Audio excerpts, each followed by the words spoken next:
ಸಾಯಿರಾಮ್. ಆತ್ಮೀಯ ವೀಕ್ಷಕ ಬಾಂಧವರಿಗೆಲ್ಲ ಇವತ್ತಿನ ಜೀವನಾಮೃತ ಕಾರ್ಯಕ್ರಮಕ್ಕೆ ಸ್ವಾಗತ ಸುಸ್ವಾಗತ. ವೀಕ್ಷಕರು, ಇವತ್ತು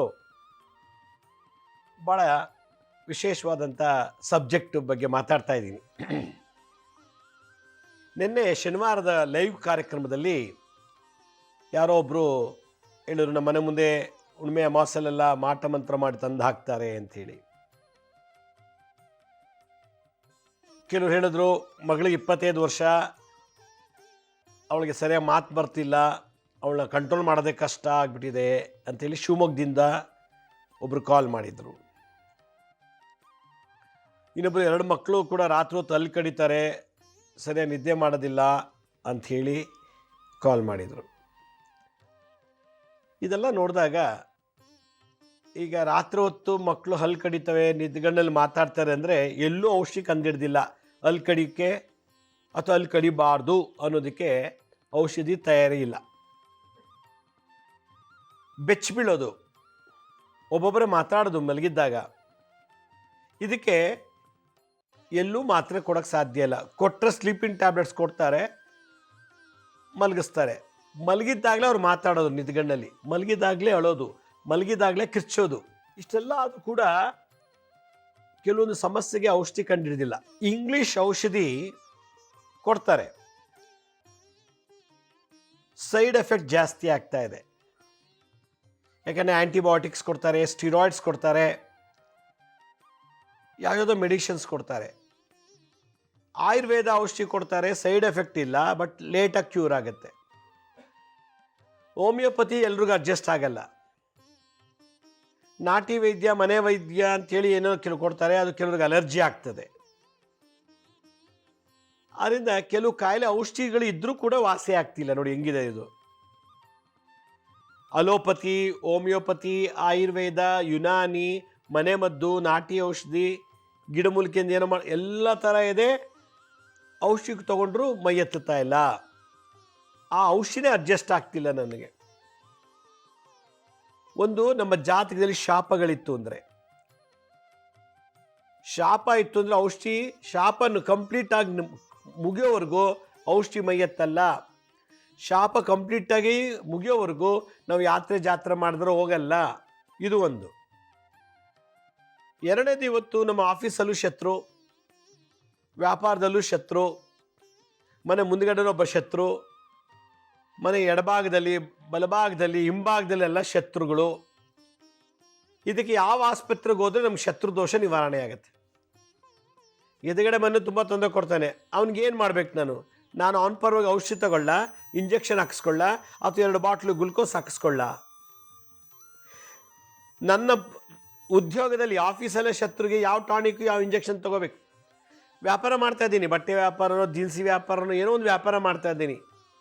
ರಿಯಲ್ ಎಸ್ಟೇಟ್ ಇರ್ಬೋದು, ಏನೋ ಒಂದು ವ್ಯಾಪಾರ, ನಾನು ಬದುಕೋಕ್ಕೋಸ್ಕರ ವ್ಯಾಪಾರ ಮಾಡ್ತೀನಿ, ಅಲ್ಲೂ ಶತ್ರು, ಅಲ್ಲೂ ಮಾಟ ಮಂತ್ರ. ಹಾಗಾದರೆ ಯಾವ ಆಸ್ಪತ್ರೆ ಇದೆ ಜಗತ್ತಿನಲ್ಲಿ ಶತ್ರುಗಳನ್ನು ಕಂಪ್ಲೀಟಾಗಿ ಕ್ಯೂರ್ ಮಾಡಲಿಕ್ಕೆ? ಇನ್ನೊಂದು, ಆಸ್ತಿ ಮಾಡಿದ್ದೀವಿ, ಇನ್ಯಾರೋ ಅನುಭವಿಸ್ತಾರೆ. ನಿನ್ನೆ ಕಾಲಲ್ಲಿ ಹೇಳ್ತಾ ಇದ್ರು, ಪಾಪ ಅವ್ರ ಮನೆ ಪರ್ಚೇಸ್ ಮಾಡಿದ್ರಂತೆ, 5 ವರ್ಷ ಆದರೂ ಮನೆ ಖಾಲಿ ಮಾಡ್ಕೊಡ್ತಿಲ್ವಂತೆ. 10 ಲಕ್ಷ ಕೊಡಿ, 20 ಲಕ್ಷ ಕೊಡಿ ಅಂತ ಕೇಳ್ತಾನಂತೆ. ಕೋರ್ಟ್ ಏನು ಮಾಡ್ತಿದೆ ಗಾರೆ? ಪೊಲೀಸ್ ಸ್ಟೇಷನ್ ಏನು ಮಾಡ್ತಿದೆ? ಇವತ್ತು ಎಷ್ಟೋ ಕೇಸ್ಗಳು ವರ್ಷಾನುಗಟ್ಟಲೆ ನಡೀತಿದೆ ಕೋರ್ಟಲ್ಲಿ, ನ್ಯಾಯನೇ ಸಿಕ್ಕಿಲ್ಲ. ನ್ಯಾಯ ನಾನೇ ಗೆಲ್ತೀನಿ, ನನ್ನ ಪರವಾಗಿ ನ್ಯಾಯ ಇದೆ, ಆದರೆ ನ್ಯಾಯ ಸಿಕ್ತಿಲ್ಲ. ಪೊಲೀಸ್ ಸ್ಟೇಷನ್ಗೆ ಹೋದ್ರೂ ಲಂಚ, ಕೋರ್ಟಲ್ಲೂ ಕೂಡ ನಮಗೆ ಅನ್ಯಾಯ. ಹಾಗಾದರೆ ಕೋರ್ಟು ಪೊಲೀಸ್ ಸ್ಟೇಷನ್ ಇದ್ರೂ ಏನು ಲಾಭ? ಆಸ್ಪತ್ರೆ ಇದ್ರೆ ಏನು ಲಾಭ? ಆಸ್ತಿ ಇದ್ರೆ ಏನು ಲಾಭ? ಆಸ್ತಿ ಇರೋದ್ರಿಂದಲೇ ನಮಗೆ ಶತ್ರುಗಳು. ಕೋರ್ಟು ಪೊಲೀಸ್ ಸ್ಟೇಷನ್ ಇದ್ರೂ ಕೂಡ ನಮ್ಮ ಸಮಸ್ಯೆ ಬಗೆಹರಿತಿಲ್ಲ. ಒಳ್ಳೆ ಊಟ ತಿಂದರೂ ಕೂಡ ಆರೋಗ್ಯ ಇಲ್ಲ. ಹೋಮಿಯೋಪತಿ, ಅಲೋಪತಿ, ಯುನಾನಿ, ಆಯುರ್ವೇದ ಎಲ್ಲ ಔಷಧಿ ತಗೊಂಡ್ರೂ ನನಗೆ ವಾಸಿ ಆಗ್ತಿಲ್ಲ ಅಂದರೆ ಏನಿರ್ಬೋದು ಇಲ್ಲಿ? ಹಾಗಾದರೆ ಇನ್ನೊಂದು, ನನಗೆ MLA ಪರಿಚಯ ಇದ್ದಾರೆ, MP ಪರಿಚಯ, ಮಿನಿಸ್ಟ್ರು ಪರಿಚಯ, ಇಷ್ಟೆಲ್ಲ ಪರಿಚಯ, ನನ್ನ ಕೆಲಸ ಆಗ್ತಿಲ್ಲ. ಅಲ್ಲಿ ಶತ್ರು ಬಾಧೆ, ಅಲ್ಲೂ ತರಲೆ ಪರಲೆ ಕೆಲಸಗಳು ನಡೀತಾ ಇದೆ. ಹಾಗಿದ್ರೆ ಇದಕ್ಕೆಲ್ಲ ನಿವಾರಣೆ ಮಾಡಲಿಕ್ಕೆ ಯಾವ ಹಾಸ್ಪಿಟ್ಲಿಗೆ ಅಡ್ಮಿಟ್ ಆದರೆ ನಾನು ಎಲ್ಲ ಸರಿ ಹೋಗುತ್ತೆ? ಯಾವ ಹಾಸ್ಪಿಟ್ಲಲ್ಲಿ ನಾನು ಹೋಗಿ 1 ತಿಂಗಳುಗಟ್ಟಲೆ ಅಡ್ಮಿಟ್ ಆಗಿ ಶತ್ರು ಬಾಧೆ, ವ್ಯಾಪಾರ ಉದ್ಯೋಗದಲ್ಲಿ ಶತ್ರುಗಳು, ಮತ್ತು ನನಗಾಗಿರೋ ಮಾಟ ಮಂತ್ರ ತಂತ್ರ ಪ್ರಯೋಗಗಳು, ಇದನ್ನೆಲ್ಲ ಕ್ಯೂರ್ ಮಾಡೋದು ಎಲ್ಲಿದೆ? ಇದನ್ನೆಲ್ಲ ನೋಡಿದಾಗ ನಮಗೆ ಯಾಕಪ್ಪ ಬದುಕಿದ್ದೀವಿ, ಯಾಕಾದ್ರು ಮನುಷ್ಯರಾಗ್ಬಿಟ್ವಿ ಅನಿಸ್ತದೆ ಒಂದ್ಸಲ. ಮಕ್ಳ ಜೀವನ ನೋಡಿದ್ರೆ ಮಕ್ಕಳಲ್ಲಿ 108 ಸಮಸ್ಯೆ. ರಾತ್ರಿ ಹೊತ್ತು ಹಾಸಿಗೆ ಮೇಲೆ ರಿಸರ್ಚ್ ಮಾಡ್ಕೊಳ್ತಾರೆ, ಅಳ್ತವೆ, ಮಲಗಿದ್ದಾಗ ಅಲ್ಲಿ ಕಡಿಯುತ್ತೆ, ಆ ಮಗು ಸರಿಯಾಗಿ ಓದಲ್ಲ, ನಡೆಯಲ್ಲ, ಮಾಡಲ್ಲ. ಮಕ್ಕಳದೇ ದೊಡ್ಡ ಯೋಚನೆ ಎಲ್ಲ ಇದೆ. ಮಕ್ಕಳ ಬಗ್ಗೆ ತುಂಬ ತೊಂದರೆ. 13 ವರ್ಷ ಮೇಲಾಗಿದೆ, 22 ವರ್ಷ, ಅವನದೊಂದು ಯೋಚನೆ. ಕುಡಿತಾನೆ, ಡ್ರಗ್ಸ್ ತಗೋತಾನೆ, ಸ್ಮೋಕ್ ಮಾಡ್ತಾನೆ, ಏನೇನೋ ಮಾಡ್ತಾನೆ. ಮಗಳು ಕುಡಿತಾಳೆ, ಸ್ಮೋಕ್ ಮಾಡ್ತಾಳೆ, ಡ್ರಗ್ಸ್ ತಗೋತಾಳೆ, ಏನೇನೋ ಮಾಡ್ತಾಳೆ. ಅವ್ರದ್ದೊಂದು ಯೋಚನೆ. ಇದಕ್ಕೆಲ್ಲ ಮಗ ಅಪ್ಪನಿಗೆ ಹೊಡಿತಾನೆ, ಅಮ್ಮಂಗೆ ಹೊಡಿತಾನೆ. ಮಗಳು ಅಪ್ಪಂಗೆ ಹೊಡಿತಾಳೆ, ಅಮ್ಮಂಗೆ ಹೊಡಿತಾಳೆ. ಇದಕ್ಕೆ ಯಾವ ಇಂಜೆಕ್ಷನ್ ಟಾನಿಕ್ ಕೊಟ್ಟರೆ ಸರಿ ಹೋಗ್ತಾಳೆ ಮಗ ಮತ್ತು ಮಗಳು? ಯಾವ ಔಷಧಿ ಟಾನಿಕ್ ತೊಗೊಂಡ್ರೆ ಮಗ ಅಪ್ಪ ಅಮ್ಮನಿಗೆ ಹೊಡಿಯಲ್ಲ, ಬೈಯಲ್ಲ? ಯಾವ ಔಷಧಿ ಟಾನಿಕ್ ತೊಗೊಂಡ್ರೆ ಮಗಳು ಅಪ್ಪ ಅಮ್ಮನಿಗೆ ಹೊಡಿಯಲ್ಲ, ಬೈಯಲ್ಲ? ಹೇಳಿ. ಇಷ್ಟೆಲ್ಲ ಇದ್ದು ಕೂಡ ನಾವು ಚೆನ್ನಾಗಿಲ್ಲ. ಏನು 20 ಅಂತಸ್ತು ಬಿಲ್ಡಿಂಗ್ ಕಟ್ಟಿದ್ದೀವಿ, ಚಂದ್ರಲೋಕಕ್ಕೆ ಹೋಗಿ ಬಂದ, ಮಂಗಳ ಗ್ರಹಕ್ಕೆ ಹೋಗಿ ಬಂದ, ಎಂತಿಂಥ ಕಾರು, ಬಸ್ಸು, ಟ್ರೈನು, ಏರೋಪ್ಲೇನು, ಈ ಕ್ಯಾಮ್ರಾ, ಏನು ಎಲ್ಲ ಕಂಡುಹಿಡಿದಿದ್ದೀವಿ. ಈ ಸಮಸ್ಯೆಗಳಿಗೆ ಇನ್ನೂ ಪರಿಹಾರವೇ ಸಿಗ್ತಾ ಇಲ್ಲ. ಹಾಗಾದರೆ ಬದುಕೋದು ಹೇಗೆ ಮುಂದೆ ಜೀವನದಲ್ಲಿ ಅನ್ನೋದು ದೊಡ್ಡ ಯಕ್ಷ ಪ್ರಶ್ನೆ. ಒಬ್ಬ ಸ್ಪೋರ್ಟ್ಸ್ ಮ್ಯಾನ್ ಹೇಳ್ತಾರೆ ಬಂದು ನನ್ನ ಹತ್ರ, ನನಗೆ ಸಿಕ್ಕಾಬಟ್ಟೆ ಪಾಲಿಟಿಕ್ಸ್ ಮಾಡ್ತಾರೆ, ನನ್ನ ಸ್ಟೇಟ್ ಲೆವೆಲ್ಲಿ ನಾಮಿನೇಟ್ ಮಾಡ್ತಿಲ್ಲ, ನ್ಯಾಷನಲ್ ಲೆವೆಲ್ಗೆ ಹೋಗೋಕ್ಕಾಗ್ತಿಲ್ಲ, ಪಾಲಿಟಿಕ್ಸು ಮಾಟ ಮಂತ್ರ ಮಾಡ್ತಾರೆ.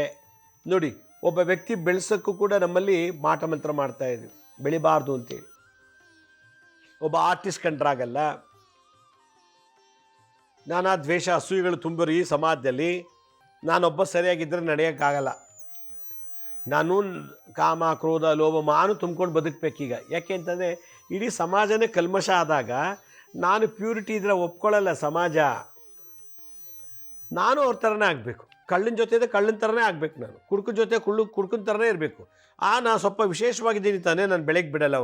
ಅವರಷ್ಟು ಜನ ನಾನು ತುಳಿದು ಬಿಡ್ತಾರೆ. ಇವತ್ತು ಎಷ್ಟು ಕೆಟ್ಟದಾಗಿದೆ ಜಗತ್ತು ಅಂತಂದರೆ, ನಾನು ಚೆನ್ನಾಗಿಲ್ವಲ್ಲ, ಅವ್ನು ಚೆನ್ನಾಗಿರಬಾರ್ದು ಅಷ್ಟೇ ಅವನ ದೃಷ್ಟಿ. ನಾನು ಚೆನ್ನಾಗಿದ್ದೀನಿ, ನಾನು ಇನ್ನೂ ಚೆನ್ನಾಗಿ ಬೆಳಿಬೇಕು ಅಂತ ಹೊರಟಾಗ ನಮ್ಮನ್ನು ತುಳಿಯೋರು ಭಾಳ ಜನ ಇರ್ತಾರೆ. ಇವತ್ತು ಯಾವುದು ಕೋರ್ಟ್ ಆಗಲಿ, ಪೊಲೀಸ್ ಸ್ಟೇಷನ್ ಆಗಲಿ, ಅವತ್ತು ನಮ್ಮದೇ ಆದಂಥ ಒಂದು ಕಾನೂನು ಏನಿದೆಯೋ ಆ ವ್ಯಾಪ್ತಿನಲ್ಲಿ ನಾವು ಪರಿಹಾರ ಮಾಡ್ಕೋತೀವಿ ಅಂದ್ರೆ ಆಗೋದಿಲ್ಲ. ಅದಕ್ಕೆ ಮನೆಗಳಲ್ಲಿ ಮಾಟ ಮಂತ್ರಗಳ ಪ್ರಯೋಗ ಅನುಭವಿಸ್ತಾ ಇದ್ದಾರೆ. ಮನೆಗಳಲ್ಲಿ ಮಕ್ಕಳಿಂದ ಗಂಡ ಹೆಂಡ್ತಿನೇ ಬೇರೆ ಮಾಡ್ತಾರೆ ಮಾಟ ಮಂತ್ರದಿಂದ, ಅಪ್ಪ ಮಗನೇ ಬೇರೆ ಮಾಡ್ತಾರೆ, ಅಮ್ಮ ಮಗಳನ್ನೇ ಬೇರೆ ಮಾಡ್ತಾರೆ, ಕುಟುಂಬದಿಂದ ಹೊರಗೋಗಂಗೆ ಮಾಡ್ತಾರೆ. ವಿಚಿತ್ರವಾದಂಥ ಘಟನೆಗಳನ್ನು ನಾನು ಕಣ್ಣಲ್ಲಿ ನೋಡ್ತಾ ಇದ್ದೀವಿ. ಹೀಗಾಗಿ ನಾವು ಒಬ್ಬ ಶತ್ರು ಮುಂದೆ ಎದೆ ಎತ್ತಿ ಧೈರ್ಯವಾಗಿ ಬದುಕಬೇಕು ಅಂತಂದರೆ ಅವನಿಗಿಂತಲೂ ಬಲಿಷ್ಠನಾಗಿರ್ಬೇಕು ನಾನು. ಕೋರ್ಟು, ಪೊಲೀಸ್ ಸ್ಟೇಷನು, ಸರ್ಕಾರದಿಂದ ಎಲ್ಲೂ ನ್ಯಾಯ ಸಿಕ್ಕಿಲ್ಲ ಅಂದರೆ ಭಗವಂತನ ದಯದಿಂದ ನನಗೆ ಒಳ್ಳೇದು ಮಾಡ್ಕೋಬೇಕು. ಆ ಲೆವೆಲ್ಲಿಗೆ ನಾವು ಇವತ್ತು ವಿದ್ಯಾಭ್ಯಾಸ ಮಾಡಿ ಡಿಗ್ರಿ ತಗೋಬೇಕು. ಒಬ್ಬ ಸರ್ಕಾರಿ ಅಧಿಕಾರಿ ಆ ಲ್ಯಾಂಡ್ನ ಕನ್ವರ್ಟ್ ಮಾಡಲಿಕ್ಕೋಸ್ಕರ ಪಾಪ ಅವನು ಏನೋ ಹೊಟ್ಟೆಪಾಡಿಗೆ ಮಕ್ಕಳು ಎಲ್ಲ ಸರಿ ಇಲ್ಲ, ಇದ್ದದ್ದು 4 ಎಕರೆ ಜಮೀನ ಸೈಟ್ ಮಾಡಿ ಮಾರ್ಕೊಂಡಿರೋ ದುಡ್ಡೇನೋ ಮಾಡ್ಕೋಬೇಕು ಅಂತೇಳಿ ಆ ಪಾಪ ರೈತ ಕಷ್ಟಪಟ್ಟರೆ ಆ ಅಧಿಕಾರಿ ಹೇಳ್ತಾನಂತೆ, ನನಗದಲ್ಲಿ 20 ಸೈಟ್ ಕೊಡ್ಬೇಕು ನೀನು, ಇಲ್ದ ನಾನು ಕನ್ವರ್ಟೇ ಮಾಡಿಕೊಡಲ್ಲ ಅಂತಾನಂತೆ. ಭೂಮಿಯೇ ಸರ್ಕಾರಿ ಅಧಿಕಾರದಲ್ಲ, ಅವನು ಇನ್ವೆಸ್ಟ್ ಮಾಡಿಲ್ಲ, ಅವನಿಗೆ ಅಧಿಕಾರ ಇದೆ ಕನ್ವರ್ಟ್ ಮಾಡ್ಕೊಳ್ಳೋಕ್ಕೆ. ಗ್ರೀನ್ ಲ್ಯಾಂಡಿಂದ ವ್ಯವಸಾಯ ಭೂಮಿನ ಲೇಔಟ್ ಮಾಡಲಿಕ್ಕೆ ಅಧಿಕಾರ ಇದೆ. ಆ ರೈತ ಕಾನೂನು ಪ್ರಕಾರ ಎಲ್ಲ ಮಾಡ್ಕೊಂಬಂದಿದ್ದಾನೆ. ನಿನಗೆ ಅಪ್ರೂವ್ ಮಾಡಬೇಕು ಅಂದರೆ ನನಗೆ ಸೈಟ್ ಕೊಡಬೇಕು ಅಂತ. ಅವ್ನಿಗೆ ಸೈಟ್ ಕೊಟ್ಟ ಪಾಪ ಅವ್ನಿಗೇನು ಸಿಗುತ್ತೆ? ಇವರಿಗೆ ಕೆಲಸ, ಸರ್ಕಾರಿ ಕೆಲಸ ಇದೆ, ರಿಟೈರ್ಡ್ ಆದಮೇಲೆ ಪೆನ್ಷನ್ ಬರುತ್ತೆ. ಆ ಪಾಪ ರೈತನಿಗೇನು ಬರುತ್ತೆ? ರೈತನಿಗೇನು ಬರಲ್ಲ ರಿಟೈರ್ಡ್ ಆದಮೇಲೆ. ಒಬ್ಬ ರೈತನ ಮೇಲೆ ಒಬ್ಬ ಸರ್ಕಾರಿ ಅಧಿಕಾರಿ ದೌರ್ಜನ್ಯ, ಪೊಲೀಸ್ ಸ್ಟೇಷನಲ್ಲಿ ದೌರ್ಜನ್ಯ, ಕೋರ್ಟ್ಗಳಲ್ಲಿ ಸುಳ್ಳು ಡಾಕ್ಯುಮೆಂಟ್ಸು, ಸುಳ್ಳು ಹೇಳಿ ಪಾಪ ನ್ಯಾಯ ಇದ್ದರೂ ಕೂಡ ಅವರಿಗೆ ಅನ್ಯಾಯ. ಹಾಗಾದರೆ ಇಂಥವ್ರಿಗೆ ಯಾವುದರಲ್ಲಿ ನಾವು ಪಾಠ ಕಲಿಸ್ಬೇಕು? ಎಲ್ಲ ಕಡೆ ನಮಗೆ ನಾವು ಒಂದು ವೀಕ್ ಆಗಿದ್ದೀವಿ, ನಾವು ಸಾಫ್ಟಾಗಿದ್ದೀವಿ ಅಂತ ನಮ್ಮನ್ನು ಮಿಸ್ಯೂಸ್ ಮಾಡ್ಕೊಳ್ತಾ ಇದ್ದಾರೆ. ಅದರಿಂದ ಉಣ್ಮೆ ಅಮಾಸೆಗಳಲ್ಲಿ ಮಾಟ ಮಂತ್ರದಿಂದ ಭಾಳ ಜನ ನಡ್ತಾ ಇದ್ದಾರೆ. ಜಾತಕ ನೋಡಿದ್ರೆ ಅಪ್ಪ ಮಕ್ಕಳೆಲ್ಲ ಕುಟುಂಬ ಚೆನ್ನಾಗಿರಬೇಕು. ನೋಡಿದ್ರೆ ಮಗ ಅಪ್ಪನಿಗೆ ಹೊಡಿತಾನೆ, ತಾಯಿಗೆ ಹೊಡಿತಾನೆ. ಮಗ ಅಪ್ಪ ಅಮ್ಮನಿಗೆ ವೈರಿನೇ ಅಲ್ಲ ಜಾತಕ ಪ್ರಕಾರ, ಮಗಳು ಅಪ್ಪ ಅಮ್ಮನಿಗೆ ವೈರಿನೇ ಇಲ್ಲ ಜಾತಕ ನೋಡಿದ್ರೆ. ಆದರೆ ಅಲ್ಲಿ ವೈರಿತ್ವ ಬಂದುಬಿಟ್ಟಿದೆ, ವಿದ್ವೇಷ ನಡೆದೋಗಿದೆ ಮಾಟಮಂತ್ರ ತಂತ್ರದಿಂದ. ಪುರೋಹಿತರೆಲ್ಲ ಹೋಮ ಮಾಡಿಸಿದ್ದಾಯ್ತು, ಇನ್ನೂ ಜಾಸ್ತಿ ಆಗ್ತಾ ಹೊಡೆಯೋದು ಬೈಯೋದೆಲ್ಲ. ಅವ್ರಿಗೆ ಗೊತ್ತೇ ಇಲ್ಲ ಇದು ಮಾಟಮಂತ್ರ ತಂತ್ರದಿಂದ ನಡೀತಿರೋ ಫ್ಯಾಮಿಲಿ ಇದು ಅಂತೇಳಿ. ಅದರಿಂದ ದೃಷ್ಟಿದೋಷ, ಮಕ್ಕಳಲ್ಲಿ ಬಾಲಾರಿಷ್ಟ ಬಾಧೆಗಳು, ಯುವಕರಲ್ಲಿ ಕುಡಿಯೋದು, ಮೋಸ, ಡ್ರಗ್ಸು, ಸೆಕ್ಸ್ ಎಲ್ಲ ಮಾಡಿ ಹಾಳಾಗೋಗ್ತಿದ್ದಾರೆ. ಮದುವೆ ಆಗಿರೋರಿಗೆ ಮಾಟಮಂತ್ರ ಮಾಡಿ ಗಂಡ ಹೆಂಡತಿ ಬೇರೆ ಮಾಡ್ತಾ ಇದ್ದಾರೆ. ಮಾಟಮಂತ್ರ ಮಾಡಿ ಮಕ್ಕಳೇ ಆಗಬಾರ್ದು ಅಂತ ಇದ್ದಾರೆ. ಮಾಟಮಂತ್ರ ಮಾಡಿ ಆತ್ಮಹತ್ಯೆ ಮಾಡ್ಕೊಂಡು ಸಾಯ್ಲಿ ಅಂತ ಮಾರಣ ಪ್ರಯೋಗ ಮಾಡ್ತಿದ್ದಾರೆ.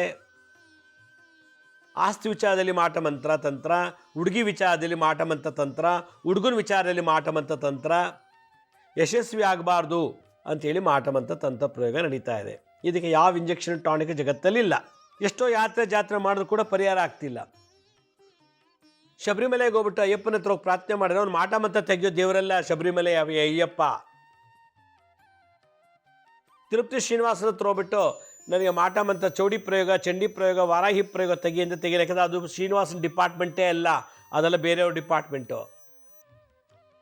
ನಂಜನಗೂಡು ಧರ್ಮಸ್ಥಳಕ್ಕೆ ಹೋಗ್ಬಿಟ್ಟು ನನಗೆ ಈ ಥರ ಮಾಟಮಂತ್ರ ಪ್ರಯೋಗ ಪ್ರತಿ ಹುಣ್ಣಿಮೆ ಅಮಾವಾಸ್ಯೆಗೆ ಮನೆ ಮುಂದೆ ತಂದು ರಕ್ತ ಹಾಕ್ತಾರೆ, ಮಡಕೆ ಕುಡಿಕೆ ಹಾಕ್ತಾರೆ, ಮತ್ತು ಮನೇಲಿ ಇಷ್ಟೆಲ್ಲ ಗಲಾಟೆ ಆಗ್ತಿದೆ, ಮಗ ಹೊಡಿತಾನೆ, ಶತ್ರು ಜಾಸ್ತಿ ಉದ್ಯೋಗದಲ್ಲಿ ವ್ಯಾಪಾರದಲ್ಲಿ ಅಂತಂದರೆ ಮಂಜುನಾಥ ನಂಜನಗೂಡು ಮಾಡಲ್ಲ, ಅವ್ರ ಪೋರ್ಟ್ಫೋಲಿಯೋನೇ ಬೇರೆ. ಹಾಗಾದ್ರೆ ಇದೆಲ್ಲ ತಯಾರಿ ಮಾಡಿ ನಮ್ಮಲ್ಲಿ ಪ್ರಯೋಗ ಮಾಡ್ತಿರೋದು ಯಾವುದು ಬೇರೆ ಡಿಪಾರ್ಟ್ಮೆಂಟ್ನವರು.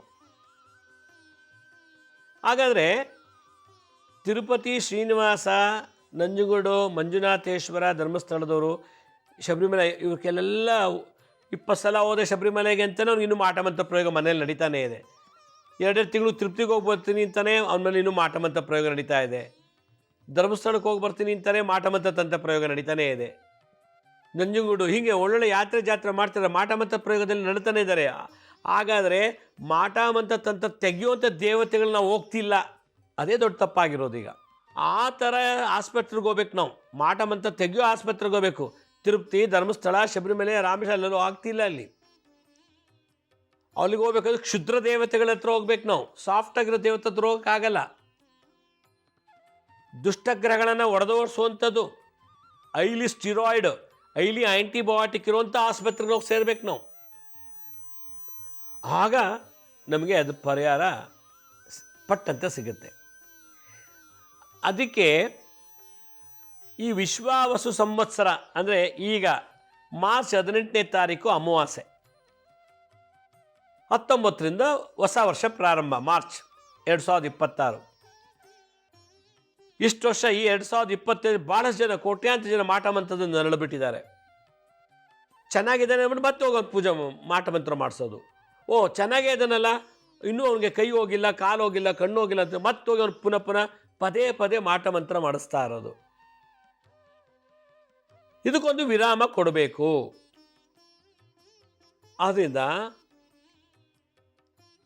2026 ಹೊಸ ವರ್ಷದಲ್ಲಿ ನಮಗೆ ಪ್ರಾರಂಭ ಆಗೋದು ಯಾವಾಗ? 19ನೇ ತಾರೀಕು ಮಾರ್ಚ್ ನಮಗೆ ಯುಗಾದಿ ಪ್ರಾರಂಭ, ಪಾಡ್ಯ, ಪರಾಭವ ಸಂವತ್ಸರ ಪ್ರಾರಂಭ ಆಗೋದು 19ನೇ ತಾರೀಕು.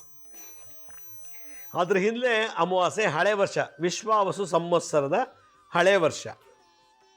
ಈ ಹಳೆ ವರ್ಷದ ಅಮಾವಾಸ್ಯೆ ಹೊಸ ವರ್ಷದ ಪ್ರಾರಂಭ, ಪರಾಭವ ಸಂವತ್ಸರ.